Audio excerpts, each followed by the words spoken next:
Olá, olá, boa noite, José Sócrates. Muito bem-vindo ao nosso programa. Uma satisfação falar com você de novo.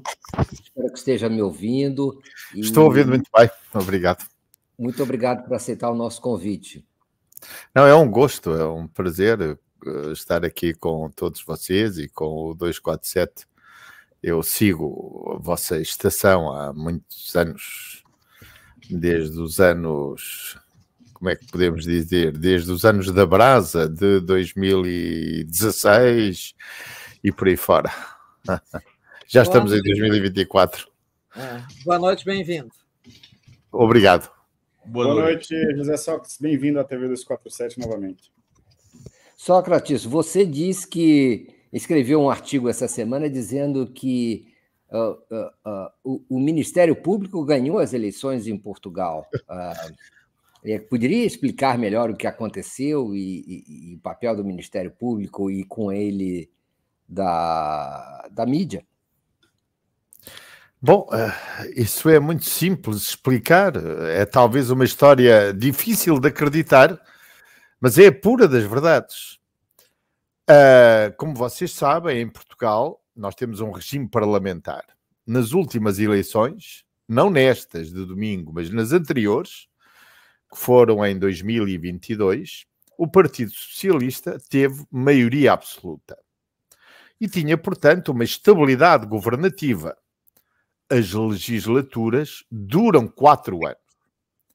A meio da legislatura, exatamente há 4 meses atrás, um procurador, ou melhor, um grupo de procuradores, decidiu abrir um inquérito contra o primeiro-ministro, não dando explicações exatas sobre qual é a suspeita contra o primeiro-ministro. Nesse dia fizeram buscas ao gabinete do primeiro-ministro, prenderam o melhor amigo do primeiro-ministro, que depois foi libertado, e isso teve como consequência a admissão do primeiro-ministro, o fim da maioria absoluta, porque o Partido Socialista tinha maioria absoluta no Parlamento, e o Presidente da República, depois do Primeiro-Ministro se demitir, decidiu convocar eleições antecipadas. 3 meses depois, a direita ganha as eleições e regressa ao governo. É por isso que eu digo que quem ganhou estas eleições verdadeiramente foi o Ministério Público português. E quando o Ministério Público ganha umas eleições, a cara dessas eleições são as que vocês estão... A cara das eleições é aquela que vocês podem ver em Portugal. É a cara da extrema-direita. A extrema-direita teve pela primeira vez na nossa democracia 18% dos votos. E, de certa forma, fica com a chave da governação, porque a direita democrática, que ganha as eleições por uma unha negra, a diferença entre o partido centro-direita e o Partido Socialista é uma diferença de 50 mil votos. Mais concretamente, estou a citar de memória, mas a diferença é de 29,6 contra 28,7, qualquer coisa desse tipo. Portanto, é uma diferença inferior a 1%. Esta é a diferença entre os dois partidos, mas a extrema-direita tem 18%. E, de certa forma, ela afirma-se hoje no panorama político português como o partido que é capaz de, com a direita democrática, com o centro-direita, fazer uma maioria absoluta no Parlamento. É por isso que eu digo nesse artigo que estas eleições foram eleições ganhas pelo Ministério Público, porque verdadeiramente é uma ação judicial que interrompe uma legislatura, é uma ação judicial que causa uma crise política no nosso país.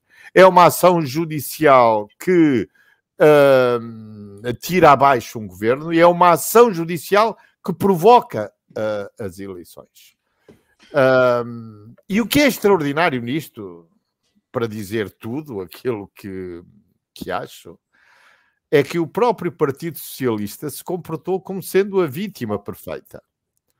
Não é a primeira vez, é aliás a segunda, mas sendo vítima desta golpada judicial, porque é claro, muitos poderão dizer, mas tenho a certeza que houve intenção do Ministério Público em causar em causar esta alteração na situação política.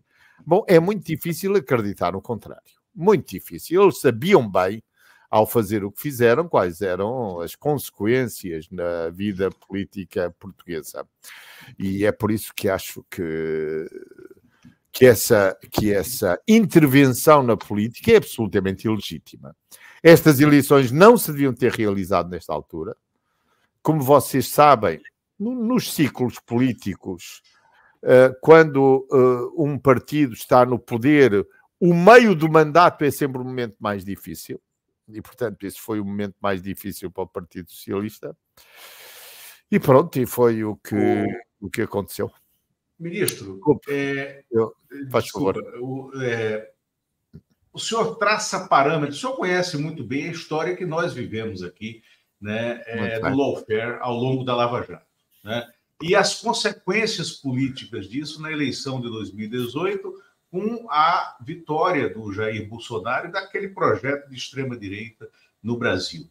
Também no curso desse processo, entre a eleição do Bolsonaro e essa eleição em Portugal, houve a ascensão da direita também no bojo de um processo de lawfare, né, de um protagonismo do Ministério Público e do Judiciário também na Coreia do Sul, né? Esses são fenômenos interligados. Portugal está no meio de uma onda, é mais um partido que está passando por esse fenômeno e há condição de reverter esse processo, ou no caso de Portugal, né, a situação é mais complicada do que a solução brasileira, que foi a eleição do Lula em 2022, pela dimensão da figura política do Lula.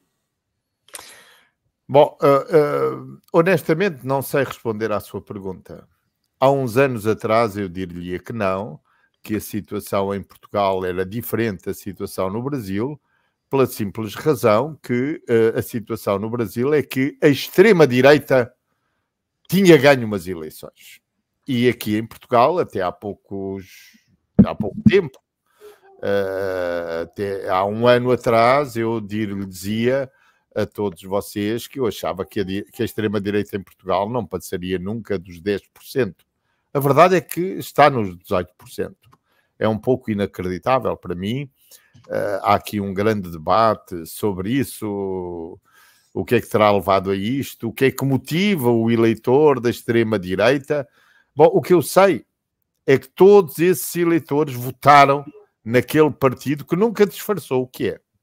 É um partido xenófobo, é um partido racista, é um partido que faz uma campanha contra os pobres, alimentando a ideia que as ações de distribuição no nosso país, empreendidas pelo Estado, que as políticas sociais, que são políticas destinadas a proteger e a ajudar pessoas que vivem à custa do Estado e que vivem à custa de outros, enfim, vocês conhecem a linguagem própria desses partidos de extrema-direita, portanto eu duvido que alguém possa dizer que aqui em Portugal os eleitores que votaram no Chega não sabiam em quem estavam a votar. Não, tinham absoluta consciência, é um partido de extrema-direita que acha que há portugueses de bem e os outros, tal como aí no Brasil.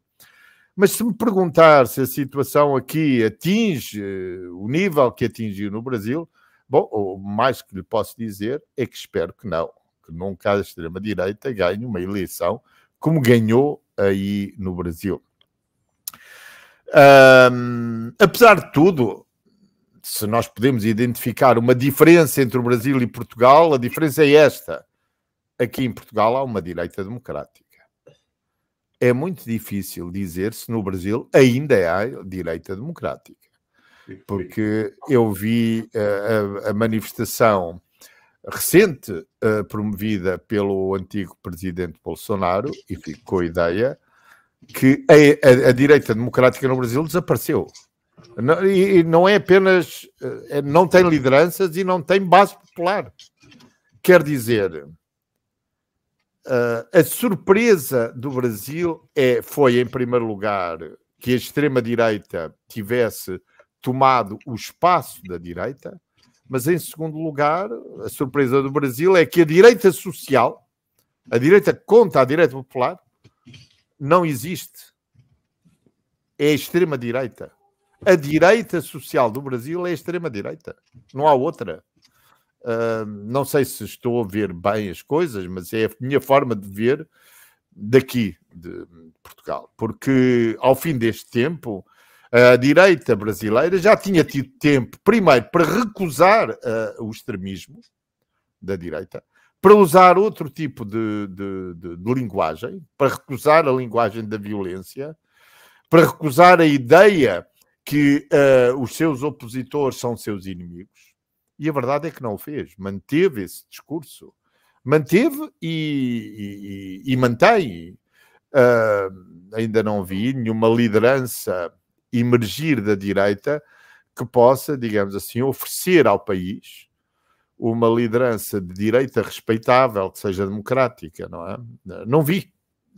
Enfim, talvez haja outros modos de ver as coisas, mas a minha surpresa é essa. Eu sempre me habituei a respeitar a direita democrática brasileira do passado e, infelizmente, o sistema político brasileiro está neste momento sem direita democrática, sem direita não extremista, só tem extrema-direita, não é? E isso é um problema sério para o regime democrático brasileiro, um problema muito sério. Aqui em Portugal não vivemos essa situação, pelo contrário, temos uma direita política que recusa, até este momento, qualquer entendimento com a extrema-direita. Se me perguntam se isso se vai manter, eu tenho as maiores dúvidas. As maiores dúvidas. Repare, a liderança da extrema-direita é protagonizada por alguém que há uns anos atrás era membro do Partido de Direita Democrático, que ganhou as eleições neste domingo. Ganhou por uma unha negra, é certo, mas ganhou. Ganhou por 50 mil votos. É uma espécie de um estádio de futebol, mas ganhou. E a democracia é assim. Ganha-se por um, perde-se por um, mas ganha-se e perde-se. É preciso saber perder, tal como... E porque isso é fundamental para se saber ganhar também. Mas tenho expectativa que isso se possa manter, mas duvido. Eu acho que o fenómeno da extrema-direita é um fenómeno, em primeiro lugar, é um fenómeno continental, à escala europeia. Quer dizer, quando vos ouvia falar, vocês diziam, bom, enfim, ponhamos de lado, para já, a questão do lawfare. Isto é, da utilização indevida e ilegítima do sistema judicial para perseguir o adversário político. Mas ponhamos isso de lado. Olhemos apenas para a questão da extrema-direita. Porque esse fenómeno do lawfare gera e potencia a extrema-direita. Quando esses fenómenos existem, como aconteceu em Portugal, só potenciam soluções de extrema-direita. Vocês nunca viram lawfare para promover soluções democráticas. Não, são sempre soluções profundamente antidemocráticas. Mas,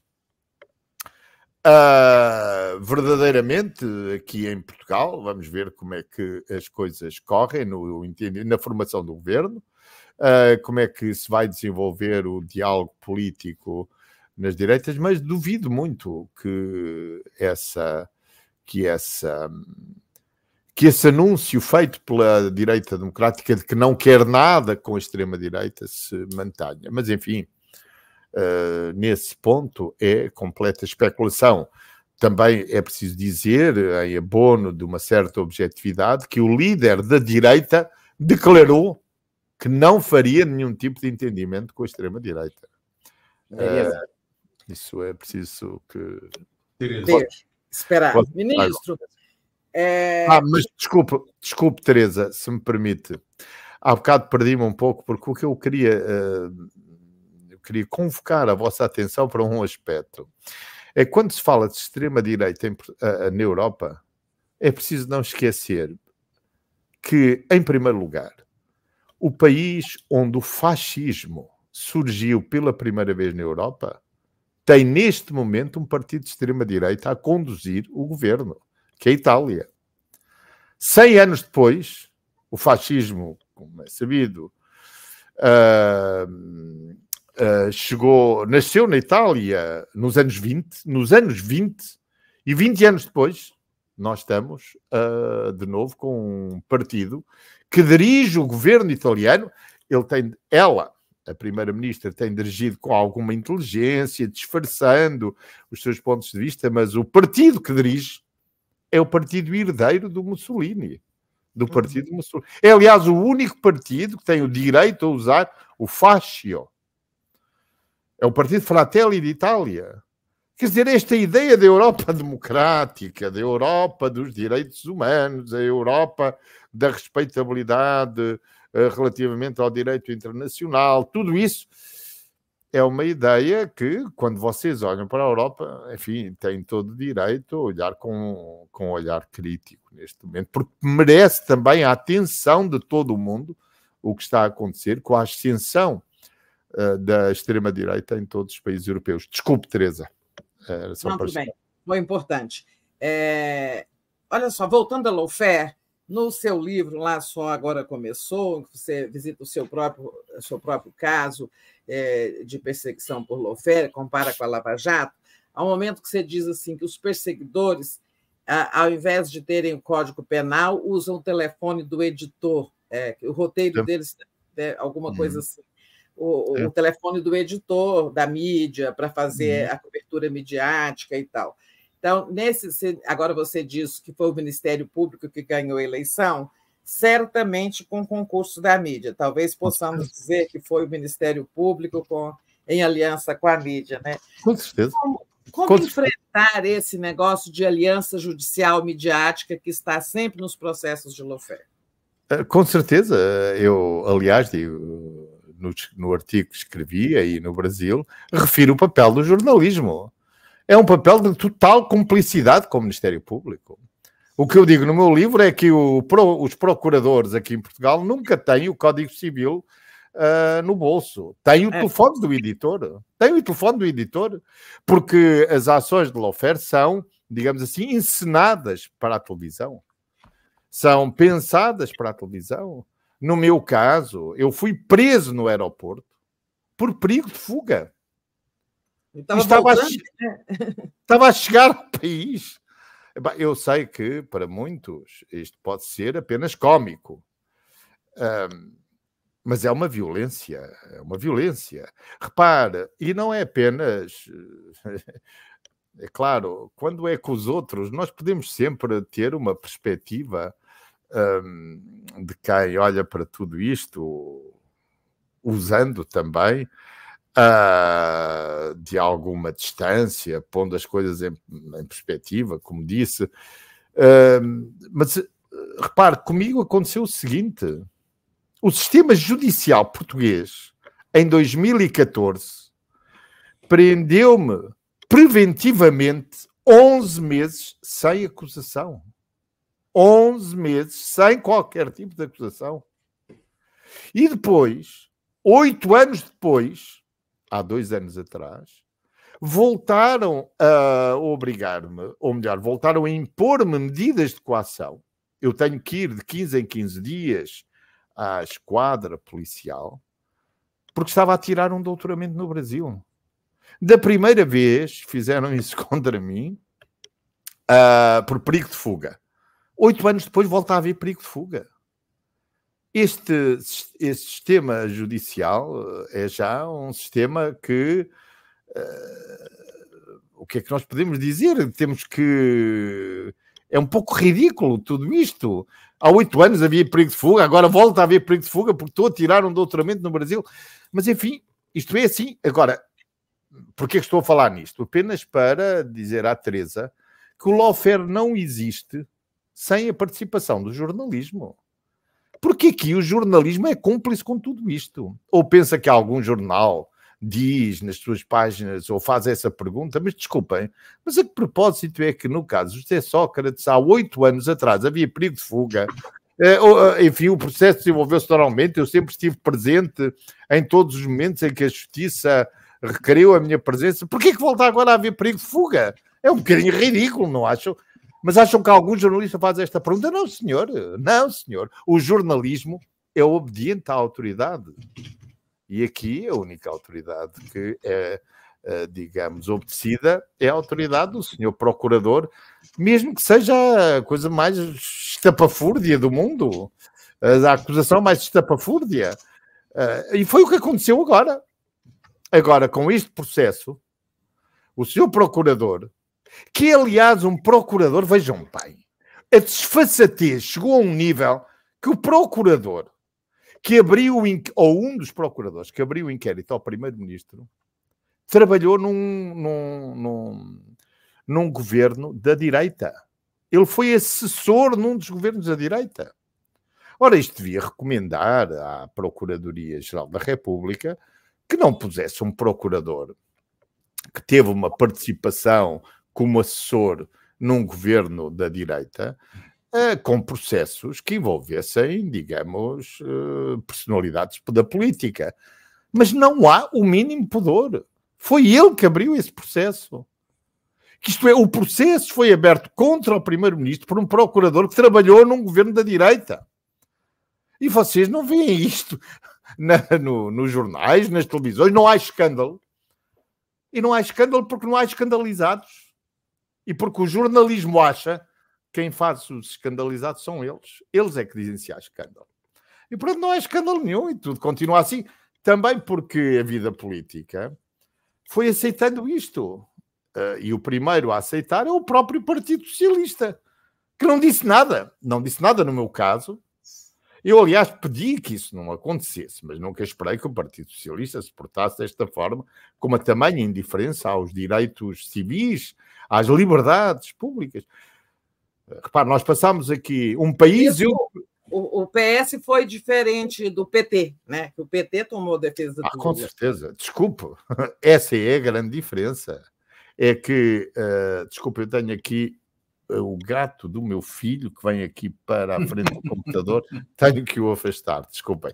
Mas estava a dizer que essa foi a grande diferença, é que no Brasil houve batalha, no Brasil houve luta.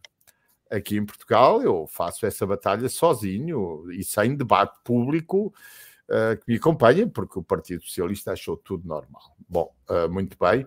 Agora, 10 anos depois, acontece o mesmo ao atual primeiro-ministro que me aconteceu a mim.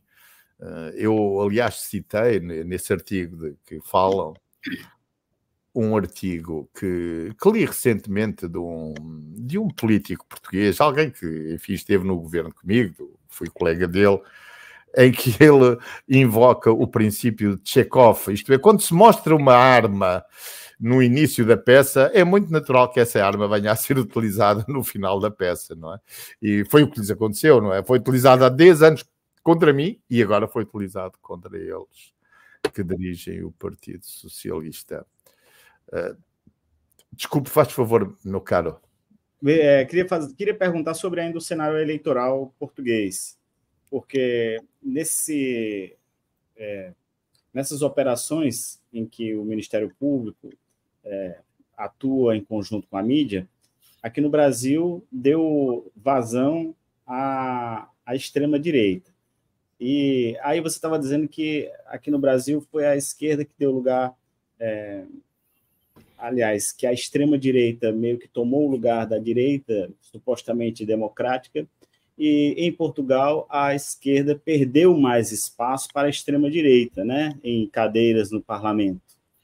Então, pelo que eu vi aqui dos números, você tem o PS, cadê aqui? Que tem 79 parlamentares, a Aliança Democrática tem 79 parlamentares, o Partido Socialista com 77, tinha 120 antes, e o Partido da Extrema-Direita Chega, que tinha apenas 12, agora tem 48, né?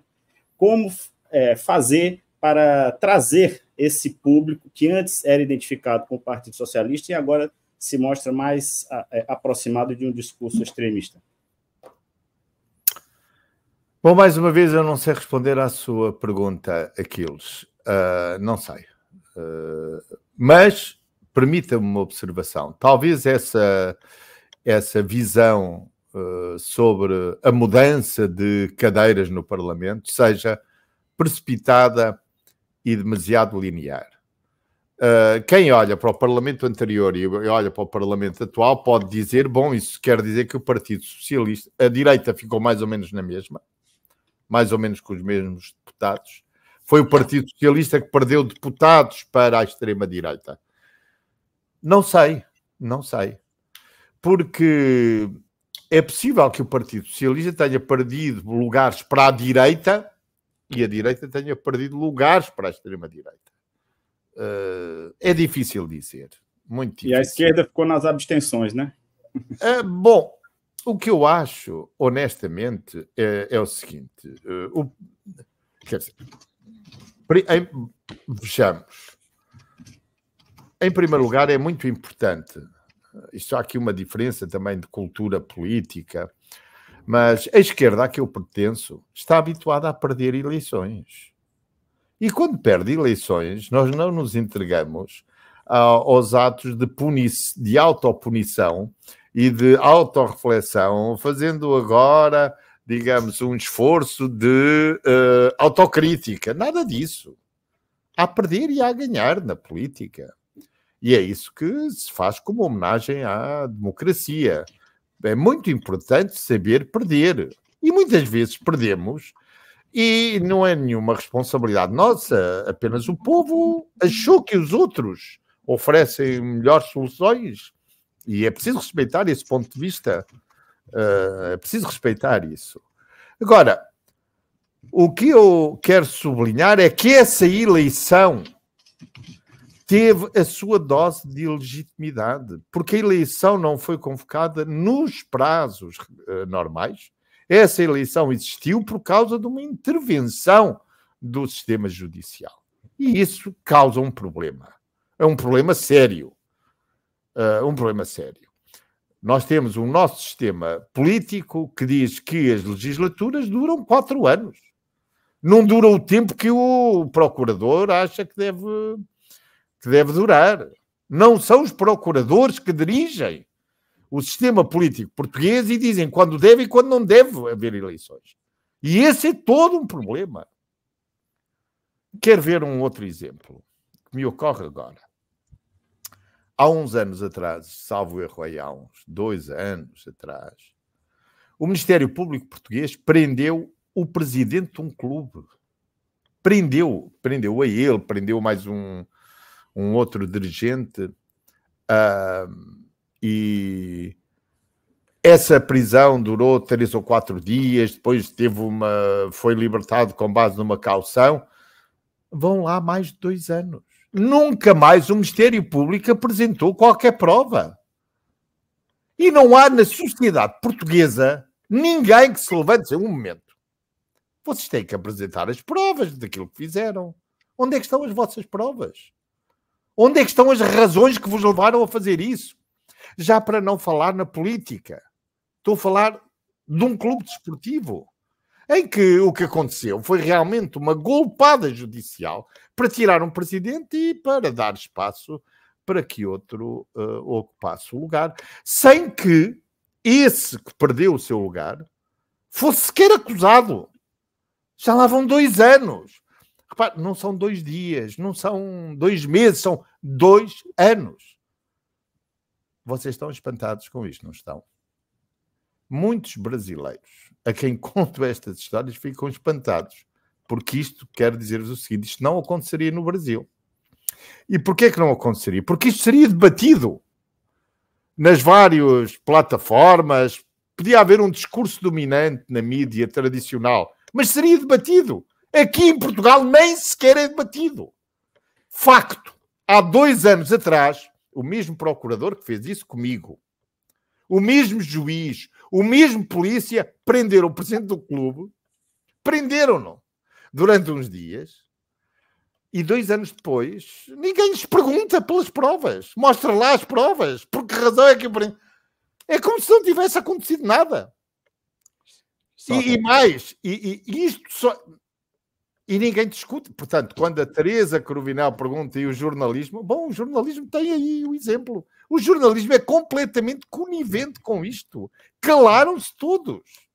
E não questiona, né? Não questiona. Não, eu acho realmente a única coisa em que há de especial neste caso, estamos a falar do Benfica, é o maior clube português. O que há de especial neste caso é que, enfim, no meu processo, eu defendo-me sozinho. Não é? Apesar de toda a imprensa de extrema-direita dizer que eu sou um poderoso. Eu que estou há 10 anos a defender-me contra eles, eu é que sou um poderoso. Hein? É uma coisa extraordinária. Mas, enfim, neste caso do clube, há 2 anos que ninguém fala do assunto. E porquê? Porque o Ministério Público disse que é para não se falar do assunto. Porque há aquilo que vocês sabem, entre o jornalismo e as autoridades penais, há uma conivência absolutamente escandalosa, mas que é uma conivência que tem por detrás um interesse. E o interesse é o seguinte, é uma troca, é um comércio. Dás-me informação, eu digo que tu és muito bom procurador. Dás-me informação, eu digo que tu és o super juiz, como fizeram aí com... Dás-me informação e eu dou-te um prémio, como fizeram aí com determinado juiz. Não é? Isso, mas nós tivemos isso aqui no Brasil ao longo dos anos, já começou ainda no governo Fernando Henrique, isso deturpou, né, o Ministério Público, isso oxidou o Ministério Público durante a Lava Jato, né? E eu acho que esse fenômeno da mídia digital independente no Brasil, do tamanho e com a relevância que ela surgiu, com a força com que ela surgiu, que não surgiu em Portugal, é que faz a diferença. Porque eu acho que realmente aí rachou e abriu o cenário. É a minha impressão. Sócrates, eu queria te agradecer muito por essa generosa foi um prazer. Uso do seu tempo, lhe dar um grande abraço. Obrigado. Vamos voltar a esse assunto proximamente. Teremos tempo. Queria também lhe dizer, para lhe dar esse grande abraço, dizer que foi uma honra e desejar-lhe uma boa noite e aí um afago no seu gato, no gato do seu filho. Sim, não, o gato. Sim, e como estávamos falando de futebol, pelo amor de Deus, tá? Porque o presidente do Benfica era o Nuno Pinto, não é isso? Não era o Nuno Pinto, não. Não. O presidente do Benfica é o Luís Filipe Vieira. Eu, por acaso, agora sigo até com mais atenção os jogos do Porto, porque eu gosto dos clubes que não autorizam que os seus presidentes sejam escolhidos pelos procuradores. Perfeito. Mas, enfim...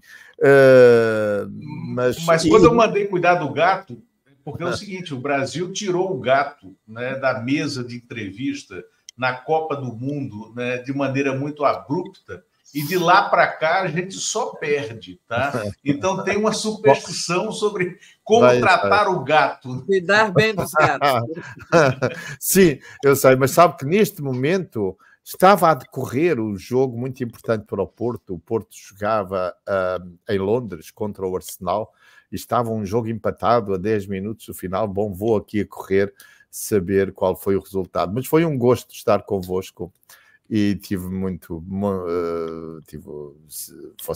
a vossa simpatia foi inexcedível e foi para mim uma honra poder voltar ao convívio com o 247. Um abraço para todos. Uma entrevista excelente. Muito bom, muito obrigado. Muito obrigado. Obrigado a vocês. Obrigado. Grande abraço.